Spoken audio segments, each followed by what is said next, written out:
বর্তমান পরিস্থিতিতে দাঁড়িয়ে আমাদের সকলের চোখে রয়েছে সুবিচার পাওয়ার আশা, কিন্তু কাজে তো ফিরতেই হয়।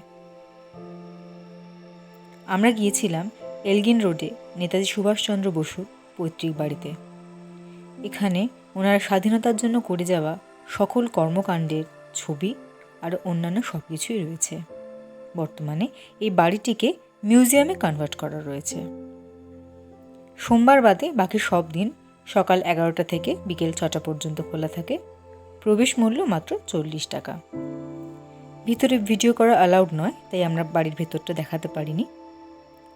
এই বাড়িতেই রয়েছে মহানিষ্ক্রমণের সময় ব্যবহার করা সেই সিঁড়ি এবং গাড়ি, যার মাধ্যমে তিনি বার্লিনের পথে যাত্রা করেছিলেন।